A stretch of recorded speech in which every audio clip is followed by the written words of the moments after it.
Bonjour à toutes, à tous. Alors, est-ce que vous êtes connectés? Très bien. Ok. Bon, bonjour. Alors, merci de nous rejoindre aujourd'hui donc pour ce live. Et aujourd'hui, un thème qui nous tient à court, la beauté naturelle et le glow intérieur. Et donc, je suis Naomi, passionnée spécialiste de thé japonais de qualité authentique. Et je propose des matchas et d'autres types de thé japonais, surtout monovariétés, donc cultivés par un seul producteur au Japon, avec un engagement fort pour l'excellence et la tradition. Et donc aujourd'hui, je suis ravie d'être accompagnée de deux femmes inspirantes. Ah, d'ailleurs, merci, coucou, bienvenue, merci beaucoup. Et donc Camille, biologiste de la peau,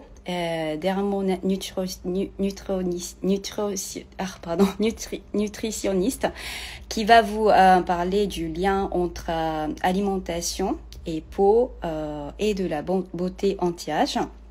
Et Sylvie est professeure de yoga qui partagera des gestes simples pour un lifting naturel et un glow quotidien.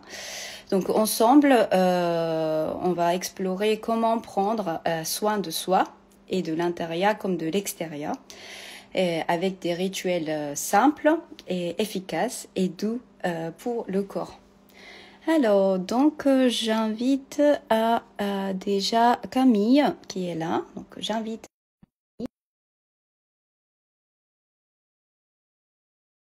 Est-ce que Camille, elle peut entrer dedans?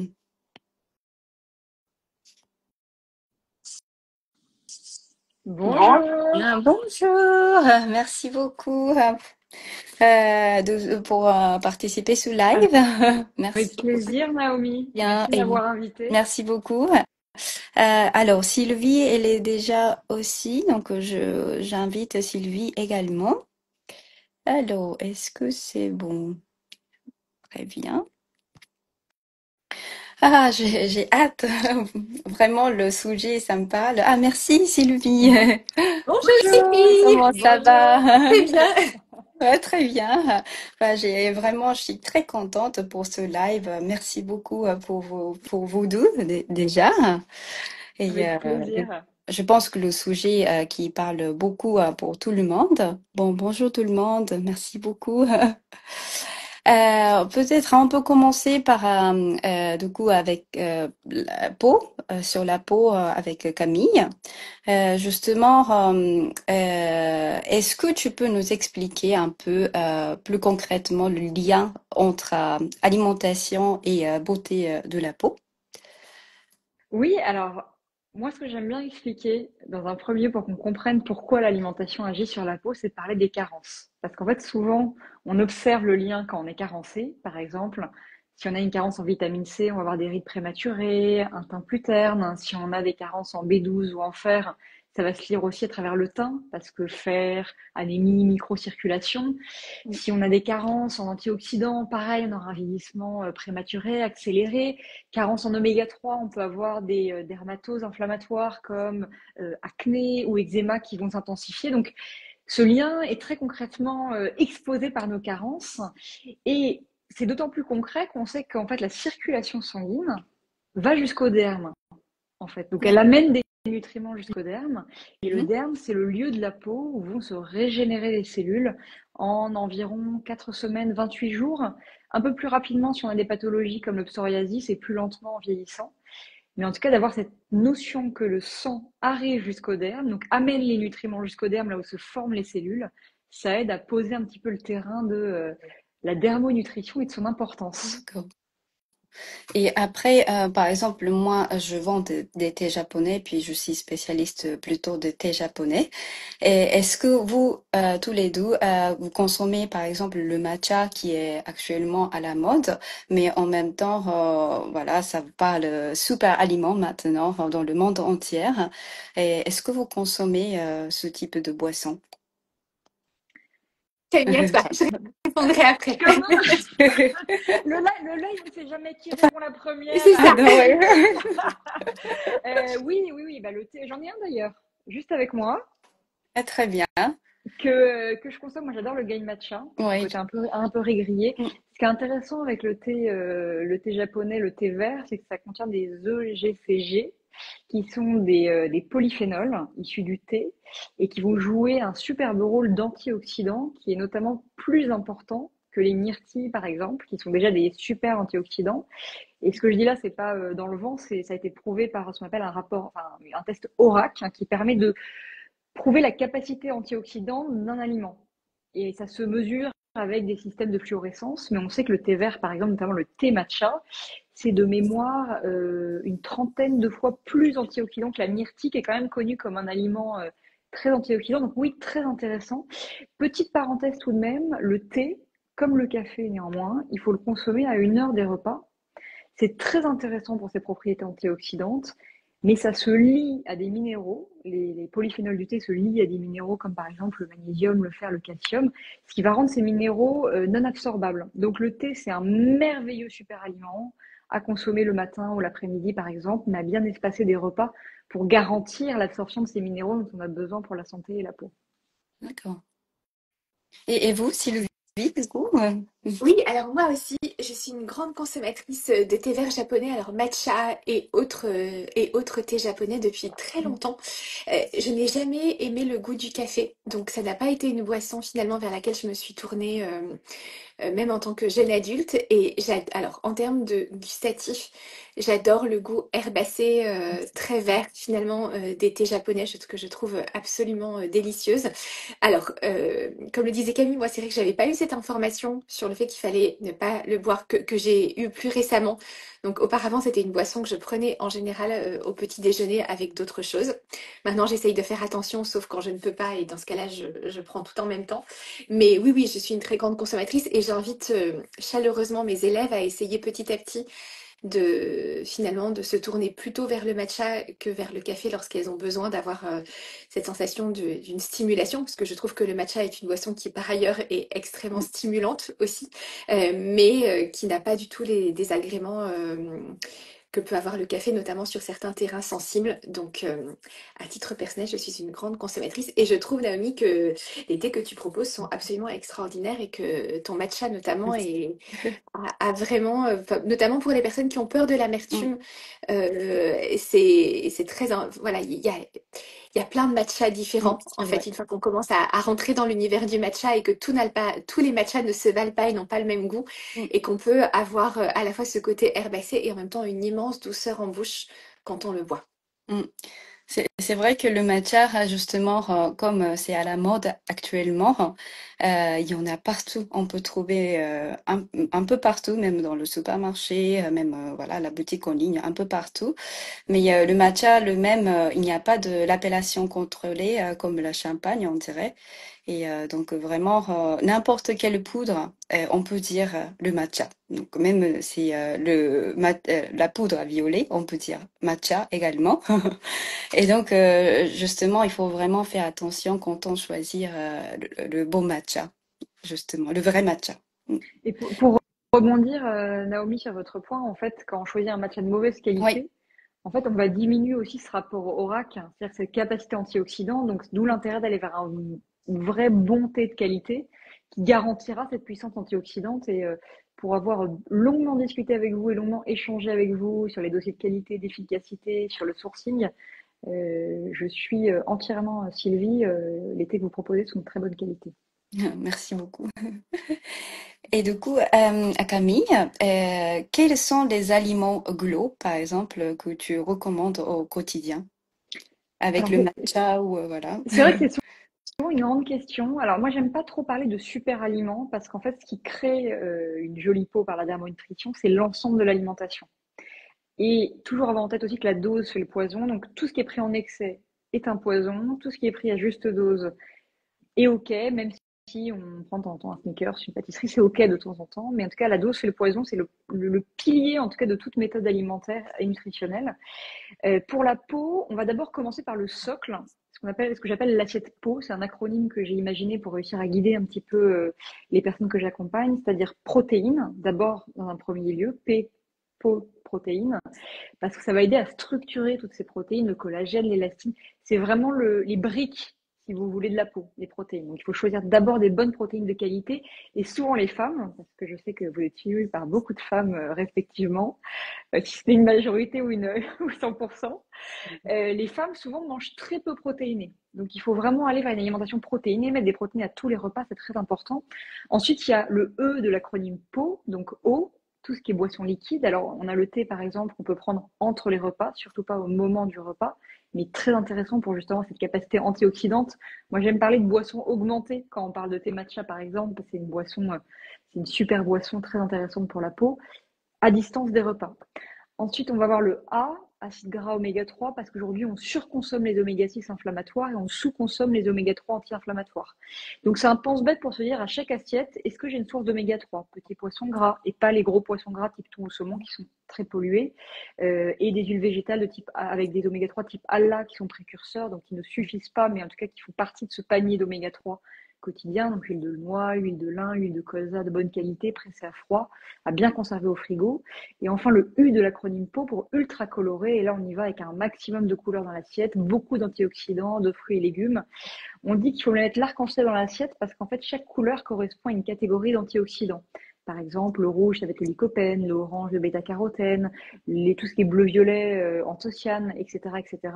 Vert, chlorophylle. Donc, il s'agit d'aller vraiment mettre un maximum de couleurs. Et avec ce socle alimentaire, ensuite, on peut jouer avec ce qu'on appelle des super aliments, même si j'aime pas du tout le terme, mais aller chercher du thé matcha de bonne qualité à boire entre les repas. On peut aller chercher de la coenzyme Q10, du collagène, des micronutriments adaptés à son type de peau, à ses problématiques. Donc, la complémentation qui peut aider, être un coup de main. Mais en tout cas, le socle, c'est vraiment l'assiette. Après, qu'est-ce qu'on va voir comme super aliment? Encore une fois, je déteste ce terme. Je l'emploie parce que c'est ce qui parle aux gens, mais le curcuma va être très intéressant parce que très chargé en curcuminoïdes qui sont des anti-inflammatoires et antioxydants très précieux. Donc, le thé matcha, le curcuma sont des super aliments, les myrtilles, parce qu'indice glycémique bas. Mais encore une fois, tout à modérer. Ne pas partir dans des cures extrêmes en prenant beaucoup d'un aliment. C'est valable pour les meilleurs aliments du monde. On reste sur un apport modéré parce que quand on se met à surconsommer un aliment, si on surconsomme des brocolis, si on surconsomme des choses qui paraissent très bonnes, en fait, on va se charger en éléments qui finissent par être nocifs en quantité. Donc, encore une fois, équilibre et la dose fait le poison. D'accord. Bon, merci beaucoup pour toutes ces explications. Et vous, comment vous consommez le matcha en général? C'est plutôt le matcha traditionnel ou avec du lait ou est-ce qu'il y a quel type de préparation est bien ou voilà. Est-ce qu'il y a un conseil pour cela? Alors, pour le matcha, ce qui est sûr, c'est que moi, pour la peau, je parle de ma paroisse évidemment. Moi, je déconseille tout ce qui est produits laitiers animaux qui ont été déjà corrélés à de nombreux problèmes de peau. On sait qu'aujourd'hui, le lait animal est délétère dans certains cas, notamment eczéma, acné. On sait que ça joue sur les cascades inflammatoires en poussant un petit peu l'IGF-1 qui est l'hormone de croissance, l'insuline, et que ça provoque des désordres cutanés. Donc, les laits animaux, on oublie. On essaye d'oublier. Encore une fois, si on en prend un verre par semaine, aucune peau ni personne ne va mourir d'un verre de lait par semaine, mais essayez d'éviter, aller plutôt vers des laits végétaux. Il y a des recherches assez récentes qui incitent à éviter un petit peu tout ce qui est lait d'amande pour les oxalates qui viennent charger un peu l'organisme. Aujourd'hui, on mange très végétal, on peut charger un petit peu son corps en oxalates. C'est très récent, hein, cette information. Donc, limitez peut-être un peu tout ce qui est lait d'amande, aller plutôt vers des laits d'avoine, par exemple des laits de riz, des laits de soja avec parcimonie. Le soja joue sur l'équilibre hormonal, donc on y va avec, pareil encore une fois, la dose fait le poison. On y va tranquillement sur le soja, de manière générale. Et moi, j'aime avec de l'eau, tout simplement en fait. De l'eau filtrée idéalement, c'est l'idéal, mais de l'eau tout court, bouillie, en tout cas, à juste température. Et là, c'est vous qui êtes experte, Naomi. Ça fait un très bon matcha. Moi, je prends mon gain matcha qui est ici, dans de l'eau, tout simplement. Et c'est un plaisir. Le goût est exceptionnel. À titre personnel, moi j'ai du mal à rajouter même des laits végétaux dedans parce que je trouve que le goût est tellement pur, brut, végétal, comme le disait Sylvie, intéressant qu'on a envie d'avoir ce goût. C'est comme un bon vin, ce serait dommage de le diluer avec autre chose. C'est vrai. Bah, chez nous, oui, c'est vrai que nous, on prépare le matcha avec de l'eau normale, juste de l'eau à 80 degrés. Donc la température est respectée. Et avec le fouet, pour le fouet bambou, pour avoir de la mousse. Et on dit que c'est la mousse qui enlève l'amertume. C'est pour ça, justement, on fouettait pour avoir de la mousse. Voilà. Donc, merci beaucoup. Et donc, en plus de ce que l'on mange, justement, les gestes du quotidien jouent un rôle clé. Et donc, et le visage, et lui aussi, donc a besoin d'attention et puis de mouvement, de circulation. Donc, c'est la experte de professeur de yoga, Sylvie. Justement, j'aimerais bien te demander une question. Peux-tu nous montrer un ou deux gestes simples pour stimuler l'éclat du visage? Ah bah, je vais revenir sur ce que disait Camille, en fait, finalement, sur la structure. En fait, finalement, quand on pratique le yoga du visage, on essaye, comme Camille dans l'alimentation, de s'occuper des différentes couches de la peau. Donc, on a le muscle, au-dessus, on a le derme, et encore au-dessus, on a l'épiderme. Et ces trois couches sont à la fois, bien sûr, interreliées, mais ont aussi des besoins spécifiques que la gestuelle de yoga du visage va chercher à combler. Donc, en termes de muscles, nous avons un très important maillage musculaire sur le visage entre le sommet de la tête et la base du cou, puisqu'on a entre 50 et 60 muscles selon les décompositions que l'on fait. Et ces muscles, eh bien, nous les activons au quotidien, notamment lorsque nous mangeons. Et l'importance de la mastication aussi, je pense que Camille sera d'accord que mastiquer est essentiel pour avoir une bonne digestion et même pour la mobilisation des muscles du visage est une partie extrêmement importante qui sont les muscles de la mastication. C'est très précieux et notamment l'équilibre dans la mastication. C'est vrai que le yoga du visage, c'est quelque chose que l'on fait en plus dans la salle de bain au travers de mouvements spécifiques, mais se dire le plus important finalement, c'est ce que l'on fait en continu dans la journée, au travers de nos expressions quotidiennes, de notre posture corporelle, de la façon dont nous mangeons, qui vont avoir le plus d'impact parce que les 5 minutes par jour dans la salle de bain, c'est bien, mais ce que nous faisons en continu au cours de la journée est essentiel et je ne peux que aller dans le sens de Camille. C'est vrai que avant même de commencer le yoga du visage, se dire déjà comment est-ce qu'on mange et comment est-ce que l'on nourrit sa peau, parce que c'est vrai qu'aujourd'hui on a aussi cette tendance, au-delà de la gestuelle, à aller vers beaucoup de produits cosmétiques, mais se dire que notre peau est un organe, elle se nourrit bien plus de ce que l'on met dans notre bouche que de ce que l'on pose sur elle. Donc la cosmétique, c'est très agréable. Moi, j'adore ça, les textures, etc. Mais se dire, si on a une mauvaise alimentation et notamment très inflammatoire, eh bien, on aura beau utiliser les meilleures marques de produits, les plus coûteuses qui soient, finalement, notre peau sera en souffrance et elle ne fera que refléter cette souffrance à l'extérieur. Et donc au-delà de ça, finalement, dans ces gestes, on a les muscles qui sont le maillage le plus profond au niveau de la peau. Et ce qui va beaucoup jouer sur l'évolution de notre visage à travers le temps, ce sont nos tensions musculaires.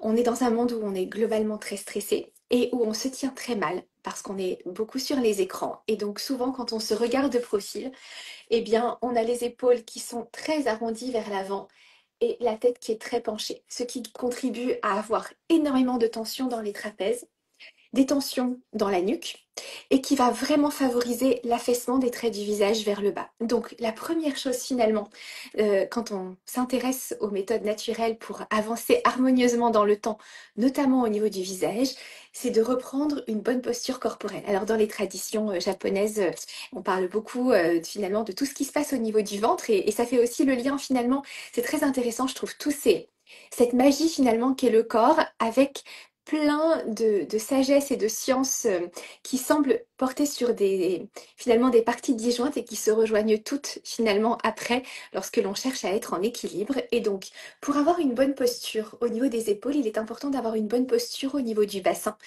ce qui va d'ailleurs permettre aussi d'avoir une meilleure digestion et donc d'éviter finalement d'être trop cambré. Alors on ne cherche pas à éliminer complètement la courbure, bien sûr, au niveau du bas du dos, mais d'avoir une très légère rétroversion pour avoir un sacrum qui puisse, que l'on soit en position assise ou debout, se rapprocher d'une certaine verticalité. Et à partir de là, comme on a une stabilité et une force au niveau du ventre, on va pouvoir automatiquement relâcher une forme de tension au niveau des épaules et ensuite on essaye au maximum de se redresser. Alors quand on est devant l'écran, c'est très compliqué, mais lorsque l'on marche dans la rue, lorsque l'on prend les transports, lorsque l'on parle aux autres, lorsque l'on mange aussi, on essaye d'éviter.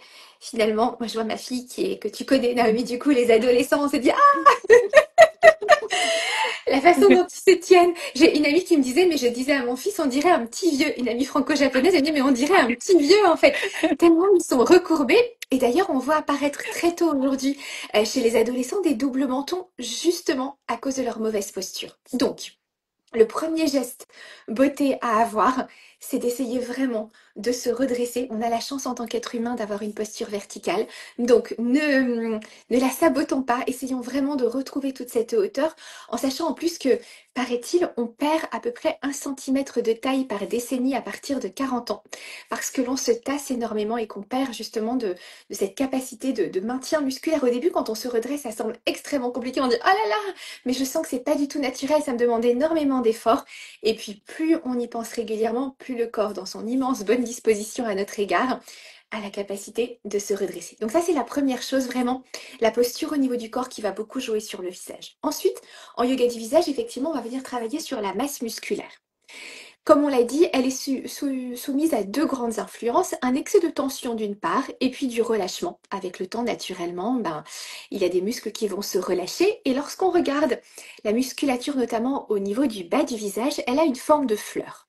La bouche est au centre de la fleur, et tout autour de ce centre, on a des muscles comme ça en pétales. Alors, dans ces muscles, il y a une bonne nouvelle et une mauvaise nouvelle, même si tout est juste, mais la bonne nouvelle, c'est que les pétales supérieurs sont constitués de muscles élévateurs. Donc, comme leur nom l'indique, des muscles qui, quand nous les mobilisons, ont la capacité de remonter les traits du visage. La bonne nouvelle, c'est que l'élévateur principal, cela ne vous surprendra pas parce que ça se voit immédiatement, c'est le muscle du grand sourire. Et effectivement, quand on fait un grand sourire, que se passe-t-il? On a des jolies pommettes. La bouche s'étire, donc les petites ridules du contour de la bouche qui ont tendance à faire doucement leur apparition à partir de 40-45 ans automatiquement sont effacées. Et autre évolution très importante, les commissures qui remontent.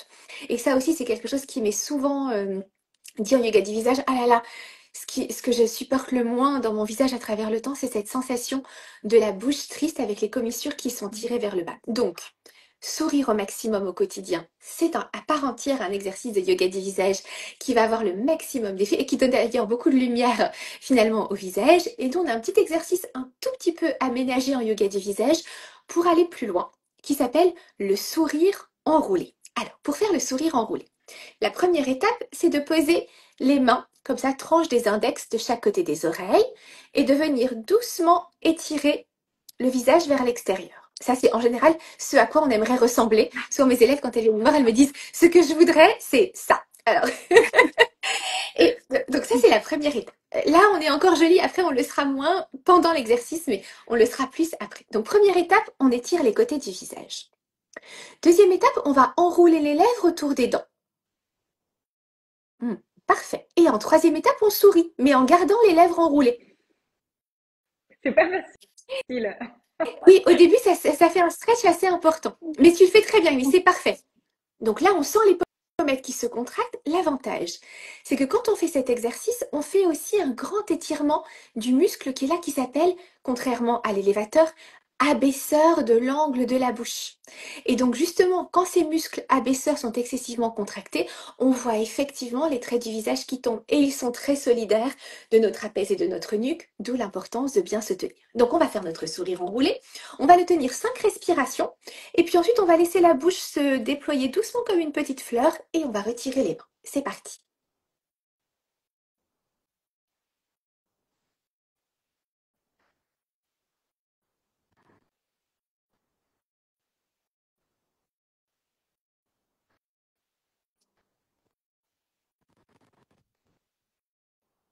La bouche revient doucement, c'était parfait les filles, super. Et on retire les mains. L'avantage aussi, c'est que ça vient bien détendre la bouche. En fait, on a beaucoup de tension dans la bouche, on fait beaucoup de choses avec notre bouche. Elle est souvent contractée au-delà de ce dont on a conscience. Et donc là, on lui offre vraiment un grand étirement. À faire à volonté, c'est l'antidote aux commissures tristes, aux commissures tombantes et aux pommettes qui perdent du tonus avec le temps. Autre chose que je voulais vous proposer aujourd'hui, alors bien sûr, il y a dans les pratiques de yoga du visage des immenses mallettes comme en matière de conseils nutritionnels. Le champ des possibles est très très vaste, mais je voulais vous proposer deux pratiques aujourd'hui très faciles au quotidien.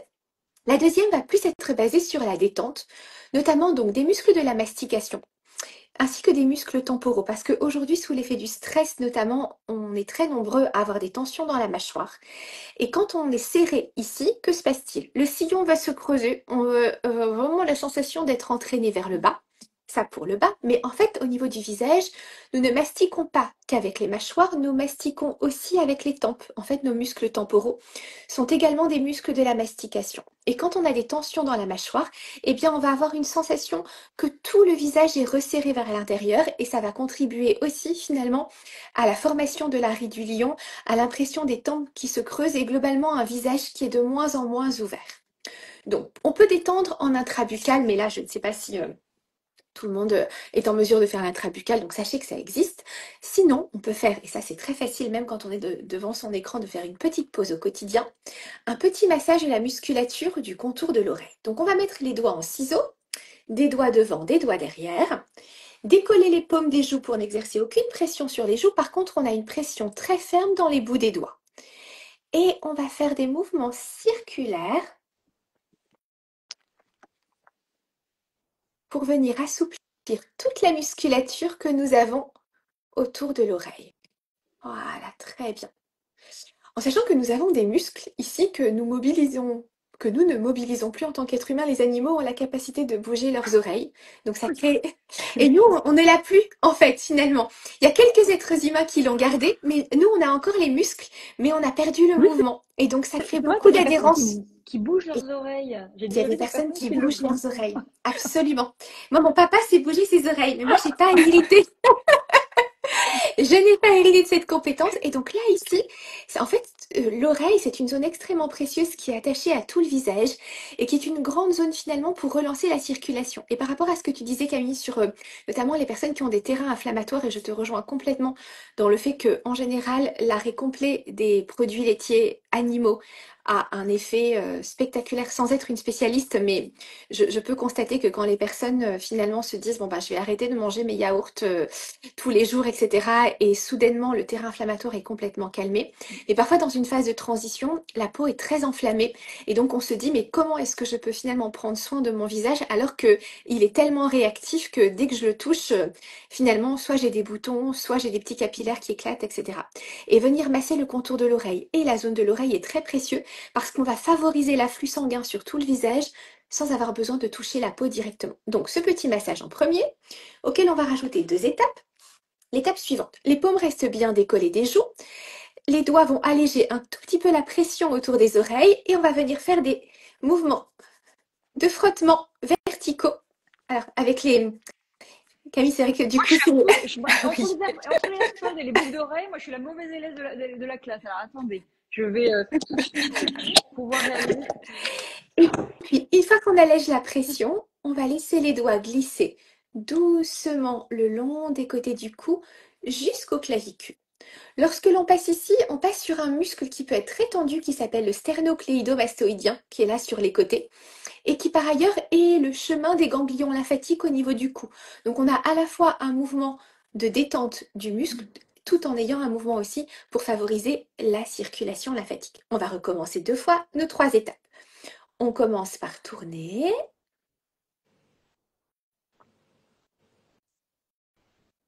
Puis on frotte. Et ensuite, on descend doucement. Magnifique.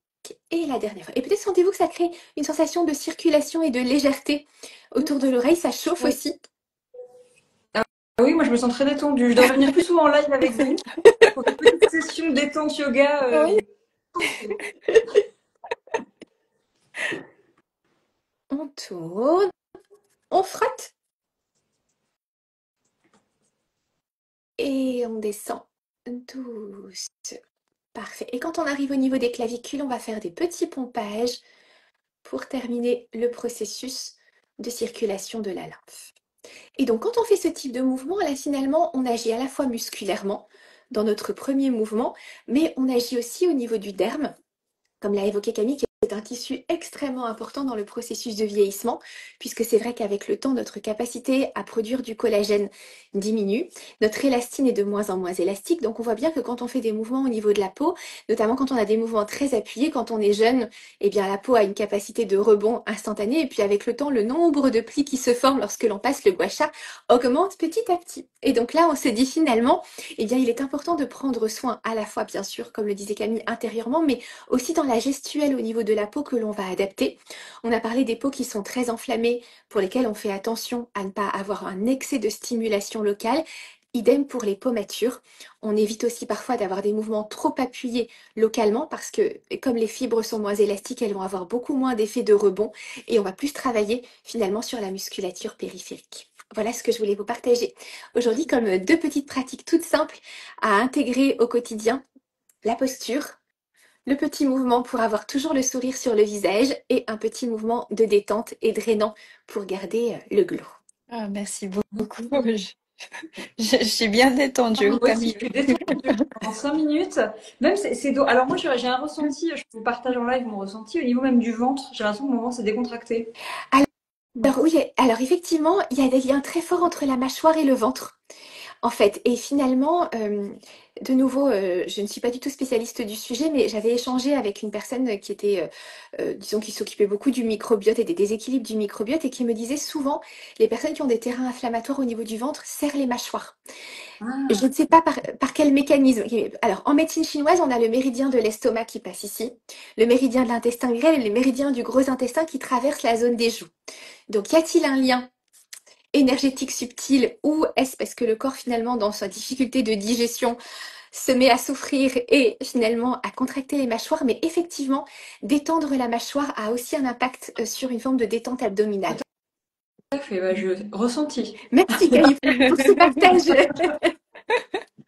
Ah bah, d'ailleurs, j'ai aussi redouble mon chant ici, donc je me sens, voilà.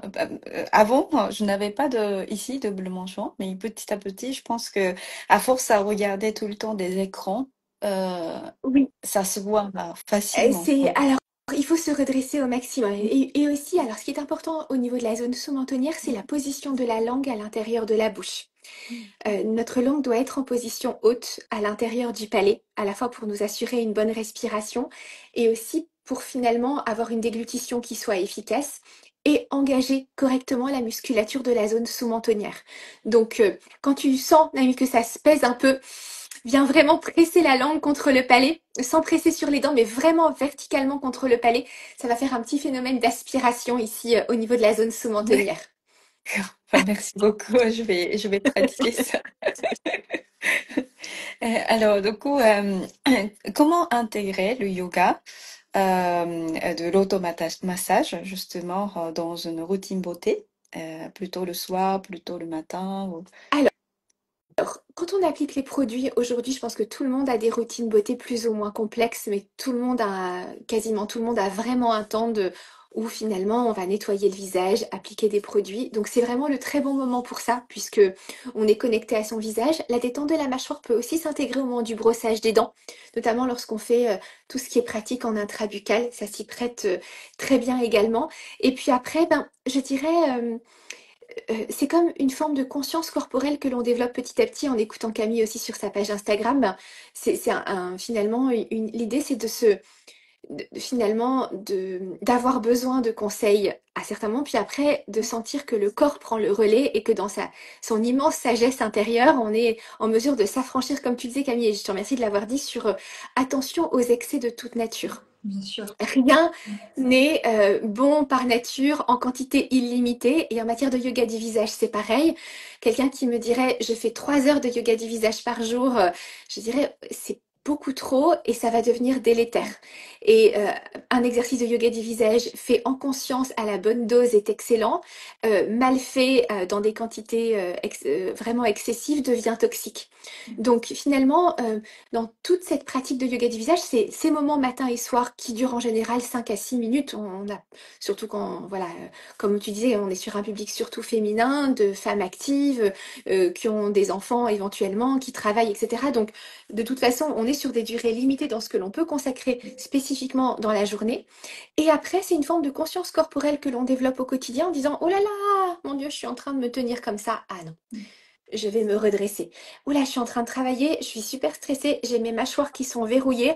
Ah bah tout simplement, je vais prendre un grand bâillement et je vais permettre de détendre ma mâchoire. Donc je dirais que c'est 5 à 10 minutes par jour dans la salle de bain et après, on continue au quotidien. Je mange mon repas. Est-ce que je vais prendre 3 plats que je vais ingurgiter en 3 minutes ou est-ce que je vais prendre un plat et m'accorder 5 minutes pour le mastiquer longuement et finalement là aussi je fais mon yoga du visage parce que je vais activer toute ma musculature en conscience et ce sera fantastique. Donc c'est presque plus en continu que finalement spécifiquement dans la salle de bain, même si bien sûr ces moments de reconnexion sont très précieux parce que ce sont des moments où on se touche et la peau est nourrie et on s'accorde un petit moment de relaxation et de bien-être. Ouais. Et est-ce que vous avez un rituel de matin ou le soir, hein, Camille et Sylvie? Si, Camille, à toi. je commence, c'est ça? Absolument. Allez. Est-ce que j'ai un rituel? Alors moi, je vais être très sincère et je vais être la femme de la vraie vie. Moi, j'ai des jumeaux de 3 ans. Donc dire que j'ai un rituel à moi dans la salle de bain de plus de 5 minutes serait mensonger. Donc non, la miracle morning du matin, comme beaucoup de femmes, je pense, qui nous regardent, qui nous entourent, n'est pas possible dans mon cas. Je pense que moi, mon rituel, c'est, j'ai la chance d'être lève-tôt et je me lève 10 minutes en général avant mes enfants juste pour respirer, me faire une boisson, prendre le temps de mettre un peu d'eau sur le visage, un peu d'huile végétale. Ça peut être déjà ce qui change, mais en tout cas, c'est ces 10 minutes qui m'appartiennent. Et après, c'est vrai que je consacre mon temps à mes enfants le matin. Et le soir, par contre, je ne m'assois jamais sur un bon nettoyage de peau, même si j'incite, hein, comme Sylvie, je suis 100% raccord, il faut vraiment minimiser le nombre de produits qu'on met sur sa peau. Par contre, nettoyer le soir, c'est la base. On a toute la pollution, toutes les particules environnementales, la transpiration qui a généré une peau qui a besoin d'en être débarrassée. Donc, on nettoie. Après, un peu d'huile végétale. Et je pense que mon temps à moi, c'est de ne plus regarder mon téléphone quand je le peux et quand j'y arrive. Parce que c'est très difficile quand on travaille sur le digital. Merci. Et Sylvie? Alors moi, ce qui se passe, c'est que donc je passe. Moi, j'ai une fille, mais qui est plus grande, qui a 13 ans. Donc, du coup, les enjeux sont différents. Disons que oui, je me masse matin et soir quand j'applique les produits. Ça, c'est vrai que ça fait partie des choses que je fais de façon quasi systématique. C'est quelques minutes, mais je prends le temps et comme j'utilise en général des huiles végétales ou des crèmes un petit peu plus complexes. Mais en tout cas, je prends le temps de me masser. Et après, quand je donne des cours de yoga du visage dans la journée, effectivement, de facto, je fais travailler mon visage dans la journée, mais je dirais plus que c'est vraiment, oui, c'est quelques minutes de massage où j'essaye de sentir finalement quel est le besoin que je ressens, de prendre un petit temps d'observation en me disant, ok, comment est-ce que je me sens? Est-ce que j'ai des tensions dans la nuque? Est-ce que j'ai des tensions dans la mâchoire? Est-ce que je trouve que ce matin, vraiment, j'ai les paupières très lourdes? Et donc, d'aller piocher finalement dans cette grande boîte à outils que constituent les exercices de yoga du visage pour aller chercher 1 ou 2 exercices que je vais faire le matin. Comme Camille, tous les soirs, je me nettoie le visage impérativement et après, là encore, après avoir appliqué un produit, je rajoute quelques moments voilà, avec des petits points de pression, de massage, etc. Mais des routines qui ne sont pas non plus infinies. Et ce que je fais de temps en temps, c'est que je pose des tapes, en fait, avant d'aller me coucher. Ça, les tapes, c'est vrai que c'est un peu la panacée pour les mamans pressées parce qu'ils vont travailler toute la nuit pendant qu'on dort. Et ça permet vraiment de travailler à la fois sur la détente musculaire, mais aussi sur la régénération au niveau du fascia, en créant un espace qui va permettre finalement de stimuler les mécanismes de régénération de la peau. Donc là encore, hein, on ne pose pas des tapes tous les soirs parce que la peau a besoin de respirer et que aller se coucher tous les soirs avec des bandes collées sur la peau serait totalement contre-productif. Mais je le fais au moins une fois par semaine de mettre des tapes et l'avantage c'est que je les fais parfois quand je sais que je vais pas avoir une nuit assez longue et que du coup a priori mon visage aura l'air plus fatigué et c'est vrai que ça permet quand on dort avec les tapes d'avoir une impression d'un visage très reposé même si la quantité de sommeil n'a pas été totalement suffisante. D'ailleurs, je regarde ton livre, voilà, avec Naomi Ena, justement, et j'ai acheté le tape et pour mettre ici, et je vais dormir pendant la nuit. Ah bah Et bravo, Naïs, ouais. super. Et ça m'a permis justement de effacer, pas effacer, mais un peu calmer le ride ici. Ouais. C'est très efficace. Alors c'est vrai que les effets ne sont pas durables au sens où après dans la journée si on recontracte ça revient, mais c'est vrai qu'on a vraiment une sensation d'étirement et d'ouverture en sachant que la nuit, bah, c'est comme le bruxisme en fait, on serre les dents la nuit donc pendant notre sommeil, les muscles du visage ne sont pas du tout complètement au repos et donc si justement on a des tensions qui se manifestent pendant la nuit, la pause de taille permet vraiment de les désactiver et de nous donner l'impression le matin que le visage est vraiment reposé. Oui, tout à fait. Et quel type de boisson vous consommez le matin ou une alimentation conseillée? Et vous deux, si vous avez une voilà, alimentation ou le boisson conseillée le matin et puis le soir, est-ce qu'il y a quelque chose de particulier ou... Qui commence? Camille, on te laisse commencer. On a pris cette avis. Alors, le matin, avec comme moi je petit déjeune, il y a des personnes qui petit déjeunent pas, qui font du jeûne intermittent. Là, le café, le thé, c'est intéressant, c'est à la fois stimulant, mais aussi c'est un shot d'antioxydants dès le matin, c'est assez puissant. En revanche, moi je petit déjeune, donc comme j'exprimais, je peux pas coller le thé ou le café à ce moment-là.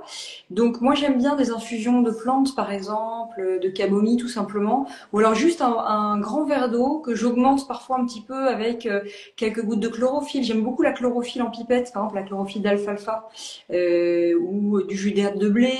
Je me fais souvent quand j'ai un petit peu plus de temps le matin, je me fais des smoothies avec par exemple du jus de carotte, du curcuma, un petit peu de jus d'orange, tout pressé évidemment maison à l'extracteur. Mais en tout cas, voilà, le thé, je le prends plutôt, ou le café plutôt quand j'arrive au bureau, donc une heure et demie après. C'est vrai que moi j'aime beaucoup le café, que j'ai appris un petit peu diminuer au profit du thé, qui je trouve génère, c'est un ressenti parce qu'aucune étude scientifique me permet de dire ça, mais génère une énergie, je trouve, plus douce et plus durable. Le café est une boisson que je trouve intéressante quand elle est prise, quand on a besoin d'un vrai coup de fouet immédiat. Par exemple, si on a eu une nuit blanche ou qu'on est vraiment crevé, moi je sais que le café me fait du bien. Il y a un côté un peu booster que je recherche. Par contre, si je veux une énergie durable dans la journée, ce qui est de plus en plus mon besoin actuellement, à la fois en tant que professionnelle, mais en tant que maman aussi, le thé et notamment les thés matcha et gain matcha que j'ai découvert finalement assez récemment, ce qui est plutôt un comble pour une dame nutritionniste, mais ça fait moins d'un an que j'ai essayé, m'apporte vraiment une énergie assez durable hein, que j'apprécie. Mais voilà, je l'espace toujours d'une heure de mon petit déjeuner. Est-ce qu'il y a d'autres boissons auxquelles je pense intéressant aussi de mettre, alors boissons, c'est plutôt des boissons augmentées, hein, mais tout ce qui va être kombucha, plutôt non sucré, parce que le kombucha est issu d'une fermentation bactérienne, donc il y a forcément du sucre pour générer la fermentation, mais certains fabricants vont rajouter du sucre. C'est intéressant, c'est fermenté, ça va donc permettre de prendre soin de son microbiote intestinal, ce qui est hyper intéressant. On peut aussi prendre des prébiotiques en poudre qu'on met par exemple dans de l'eau. Aujourd'hui, on a tendance à surconsommer aussi en complémentation les probiotiques parce que c'est ce qu'on connaît un peu intuitivement pour prendre soin de son microbiote. Mais en fait, j'aime bien l'image souvent, c'est comme si on achetait un chien, donc les bonnes bactéries, mais pas les croquettes, que sont les prébiotiques. Et en fait, les prébiotiques, on en a dans l'alimentation, dans les bananes, l'ail et l'oignon par exemple, mais on en sous-consomme aussi un peu, enfin on n'en consomme pas assez. Donc de faire des cures de temps en temps de prébiotiques, ça existe sous forme de sachet poudre par exemple, c'est très intéressant le matin quand on se lève, ça permet de bien nourrir ce microbiote qu'on cherche à conserver, préserver et équilibrer. Il y a 1000 autres boissons, mais j'en ai cité quelques-unes. C'est déjà pas mal. À Sylvie maintenant. Ah, mais d'ailleurs, si tu aimes bien le goût du café, il y a une infusion qui s'appelle le mugicha chez nous, une infusion d'orge grillé. Il y a une voilà, similarité du goût du café, mais on dirait un peu café allongé, très très léger. Et Voilà. j'adore les gros cafés dilués type americano, pas du tout les petits espressos, mais c'est très intéressant parce qu'en effet j'ai du mal à me passer du café. C'est une boisson que je conserve au quotidien en alternance avec le thé, mais c'est vrai que c'est une boisson plaisir pour moi. Mais c'est une énergie qui est un petit peu plus intense et courte que le thé, Oui. dans mon ressenti et pas d'un point de vue Ah oui. scientifique. Mais une infusion, c'est vrai qu'il n'y a pas de coup de boost comme le matcha. C'est que ça reste quand même une infusion, donc il n'y a pas de caféine ni théine. Très intéressant. Ouais, Justement, mais pour une boisson du repas ou du petit déjeuner, c'est une oui, très bonne c'est ça, alternative que vous proposez. c'est ça. Mm. Donc si quelqu'un qui aime le café, mais qui n'aime pas le goût de matcha et abacé, dans ce cas-là, ça pourrait être une alternative de matcha ou le café justement. Ça s'appelle Mugicha. Merci pour le partage. Je retiens. Merci. Alors, à Sylvie? Alors, moi, je démarre la journée avec de l'eau, en général, finalement, au petit déjeuner aussi. Et selon les températures extérieures, soit je prends de l'eau disons, chaude, légèrement chauffée en hiver, parce que j'ai un tempérament à avoir plutôt froid. Donc, c'est vrai que boire un verre d'eau froide le matin quand il fait froid dehors, j'ai vraiment tendance à me glacer complètement. Donc, je bois de l'eau chaude en hiver, automne, et de l'eau à température ambiante après, en printemps, été. Et puis, après, en général, en milieu de matinée, je me fais un thé, soit sencha, soit matcha. Euh, comme Camille, en fait, moi, c'est vrai que j'adore le goût naturel du matcha. Donc, disons que le côté agrémenté avec, enfin, sous la forme d'un latte, c'est plus pour le côté mousse. Enfin, ce côté un peu régressif de manger de la mousse. Mais sinon, mais sinon, sur le plan vraiment gustatif, je trouve que finalement, et je le vois avec ma fille, par exemple, quand elle va chercher un matcha latte quelque part, je me dis, mais en fait, on a juste la couleur, mais en termes de goût, on n'a plus du tout le goût du matcha, en fait, tellement la quantité de lait ajouté est importante. Donc, voilà, en général, ce que je bois. Et après, alors moi, je suis assez sensible malgré tout, au côté stimulant du thé. Ça veut dire que si je bois du thé après 15 heures, je vais le sentir finalement sur mon sommeil et mon endormissement. Donc en général, à partir de 15 heures, j'arrête de boire du thé, surtout le matcha. Je sais que moi, je suis toujours impressionnée de voir des personnes qui commandent un matcha à 18 heures. Je dis pas que c'est pas bien, mais moi, à titre personnel, je prends un matcha à 18 heures. À minuit, Réveillée. je suis j'ai les yeux grands ouverts et je suis incapable de trouver le sommeil. Donc je sais qu'il faut que je fasse attention. C'est un peu moins le cas avec tout ce qui est sencha, etc. Mais donc j'essaye de me mettre cette règle qu'à partir de 15 heures, je ne bois plus de thé. Et ensuite l'après-midi, j'aime bien l'eau. En fait, boire de l'eau est quelque chose qui me plaît. Mais à certains moments, je peux rajouter parfois donc soit la préparer en infusion ou alors rajouter un tout petit peu d'eau florale. De rose ou d'eau florale de menthe poivrée ou d'eau florale de camomille dedans, ce qui voilà agrémente un peu l'eau, lui donne un petit goût, mais va commencer à permettre finalement de ne pas avoir un boost d'énergie que je vais avoir du mal à gérer après au moment d'aller me coucher. Ah ouais, c'est intéressant à savoir. Merci beaucoup. Avec plaisir. Alors, donc, ben, les horaires et les horaires. Donc, je demande à personne qui participe à ce live si vous avez des questions, n'hésitez pas à nous poser des questions pour la partie questions.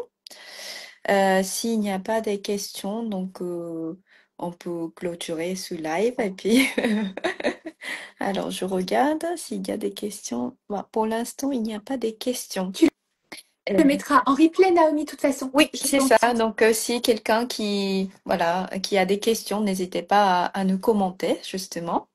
Et puis, merci à toutes les deux pour, voilà, présence et vos précieux conseils.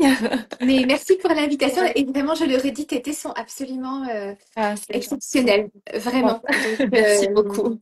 Bah, pour celles et ceux qui voulaient découvrir déjà cette expérience, et je vous invite à découvrir ma sélection de thé. Et aujourd'hui, j'ai préparé le code de promo exclusif. C'est Shobi Yoga Glow 10. Donc, j'ai j'ai tout mixé comme ça. Shobi Yoga Glow 10. Voilà. Vous pouvez bénéficier moins 10% sur mon site internet si quelqu'un qui voulait essayer justement. Voilà, donc bon, merci encore pour vos présences voilà, la personne. Naomi, merci Sylvie. C'est vraiment très agréable de parler de oui, ça. absolument. Le plaisir, c'est tout partagé. Merci à toutes les deux. Merci beaucoup et à très bientôt. À très Merci. bientôt. À Bye bientôt. Au bye. revoir. Au revoir. Au revoir.